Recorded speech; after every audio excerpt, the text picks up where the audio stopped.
I was wrong. My last video talking about ranks was very vague. So today we're breaking down more about Rocket League's entire ranking system, in way more detail. I'm going into the comments, correcting myself where I need to, and explaining some hidden variables that I think a lot of people don't even realize affect their rank. So let's start with this comment. When you queue with a friend of lower MMR, the game puts you in lobbies for the highest player, completely ignoring your lower ranked friend. I almost exclusively play with a lower ranked friend, and we are about 100 to 200 MMR apart. The game is 100%, not averaging your rank. They're right. This is where I didn't give enough detail in the last video. Rocket League does not average your party rank in competitive. If you and your friend are far apart in MMR, the system always locks onto the higher player. No exceptions. This is one of the only games that does it this aggressively, because boosting is such a massive problem. If you're SSL and your teammate is bronze, the game will still put both of you in SSL lobbies. The system doesn't know if that bronze is legit or a smurf, so it chooses the safest possible option, match at the highest rank in the party. Casual is completely different. Casual tries to smooth out the lobby. If you're Diamond 2, Casual will grab anyone inside Diamond, even the extremes. It's a huge range. And here's another thing people never talk about, voice comm advantage. Playing 2 versus 2 with a random while your opponents are in a party on Discord, calling everything, is a massive disadvantage. In Ranked, the game tries to fix this by matching randoms versus randoms, parties versus parties. But in Casual, it doesn't matter at all, which makes sense, it's casual. But it still feels terrible when you're champ 1 with a random diamond and you're fighting 2 champs coordinating every rotation. But here's the core problem. If matchmaking tries to fix that by giving you a champ 2 teammate instead of a diamond, that champ 2 is now being punished by having to play with someone lower ranked. And that's Rocket League's whole ranking system in a nutshell. If you patch one hole, another hole opens somewhere else.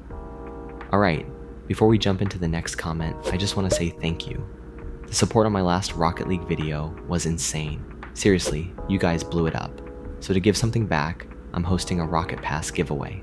All you have to do is subscribe and join my Discord. The link's in the description. The full rules and how to enter are posted in the server. It's super easy, and one of you is gonna get the Rocket Pass for free. Alright, let's get back into the video. Next comment. And this one is huge. There's a lot to unpack, so let's break it down. I'm Champ 3 Grand Champ 1 and 2s, Diamond 3 and 1s. After 2,000 hours, I've never felt the ranking system was the issue. The real problem is the player base. People rage quit, go AFK, or throw over tiny things, and Rocket League barely punishes it. First, the Rocket League player base makes the game feel way worse than it actually is. People expect perfection from teammates, every moment, every touch, and that's impossible. Think about it like this. In most shooter games, nobody cares if your aim isn't perfect, as long as you hit the shot that wins the fight. But in Rocket League, even if you miss a bunch of shots and score the goal that actually matters, people still act like you're the worst player of all time. Rocket League does nothing to punish these players. 5-minute ban for leaving? That's only one game of waiting, and you're free to ruin more matches for others. Make it way harsher. About the ban idea, I actually think Rocket League handles bans pretty well. The more you leave, the longer the ban gets, which is fair. The real issue is when your teammate is purposely throwing, refusing to forfeit, and you're forced to sit there for 5 minutes or longer while the opponents run up the score. Leaving shouldn't feel like you're getting punished more than the person ruining the match. And now this topic. They need to fix the DDoSing issue first. It's insane how it's been here for so long without any major improvements. Also, make match throwing reports actually work. How is text chat being taken more seriously than people who intentionally lose you games?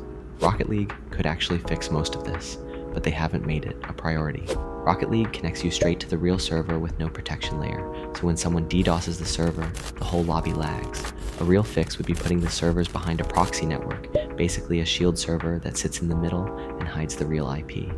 When you connect, you only ever hit the proxy, and it absorbs or filters attacks before they reach the actual game server. This leads perfectly into the next part of the comment. Match throwing reports basically do nothing, but text chat reports get taken super seriously, and that shows where Epic's priorities are. Epic cares way more about keeping the game safe on the surface, chat filters, cosmetics, the item shop, than fixing the things that actually ruin matches. It's easier to auto-ban someone for typing something than it is to build systems that detect throwing. And this all kind of proves something players have noticed for years.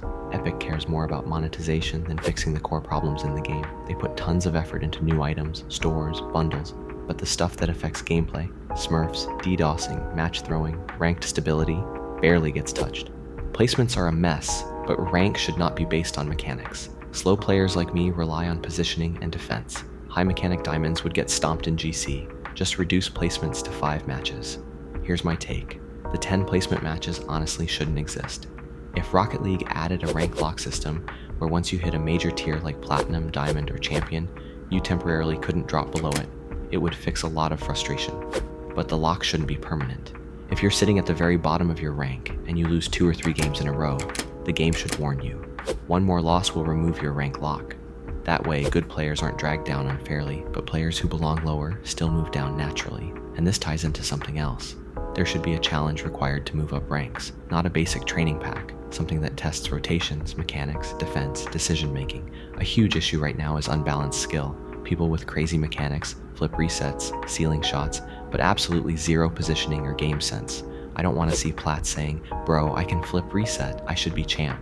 That's not how it works. That's why I love the idea of a bot-based rank challenge. There are community bots that beat SSLs. Epic could easily make a Champ 1 bot from real player data. Imagine you're Diamond 3, and to hit Champ, you need to beat a Champ 1 bot in a best of 3. Not perfect, but it filters out players who look mechanical but aren't consistent. 1's is obviously the hardest mode to rank up in, and 2's has the biggest player base. Therefore, it's more casual, and it's easier to get higher ranks. Yes and no, it depends heavily on the rank. You're right, players mainly play 2 versus 2. The 1 versus 1 player base is way smaller, so the skill gaps are bigger. But here's my take. From bronze to high platinum, 1 versus 1 is not the hardest mode. It's mostly luck. Most goals come from kickoffs.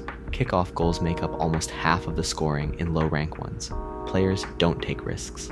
They don't dribble or air dribble, because one bad touch is an instant goal against them. Now this isn't all low ranks, just from what I've seen and other low ranked players have told me, but from Diamond to SSL, now 1 versus 1 becomes legitimately the hardest mode in the game. Kickoff goals drop, mechanics become consistent, and the mode turns into pure mind games and outplays. Low rank ones equals luck, high rank ones equals skill. How can 2 diamonds have different skill if you say rank doesn't matter and only MMR matters? They don't even have the same MMR. One is close to ranking up, one is close to ranking down. Here's the answer. I do believe Rocket League uses more than just MMR. There are definitely hidden variables. The game tracks performance in small ways, not enough to balance matches, but enough to affect placements and detect smurfs. If you win 10-1, the game does not treat that the same as a 3-2 win. It tracks goals, shots, saves, probably even ball touches, but it's not advanced. A save counts even if the ball hits the crossbar and goes in. A shot on goal counts even if it wasn't dangerous. The system also can't detect fake AFking when someone taps their wheels every 5 seconds to avoid the kick timer. So yes, hidden variables exist, they're just not as smart as people think. And yeah, that's everything I should have explained the first time. Rocket League's ranking system is honestly kind of stupid, but that's every competitive game. A lot of the frustration comes from how the system handles parties, how wide the skill gaps can get, and how picky players are about every single mistake. At the end of the day, we all just want fair games and teammates who don't instantly lose their mind the moment you miss a shot. And even after all this, we'll still rage quit saying, "This game is trash," and then load it up again 20 minutes later. There are definitely things that could be improved. Rank locks, better placements, skill challenges before ranking up, and all of that would make the overall experience way smoother. Anyway, thanks for all the comments on the last video. Seriously, even the ones calling me out, they made me dig deeper into all this. If you want to see the original video that started everything, the link's in the description. Thanks for watching, and I'll see you next time.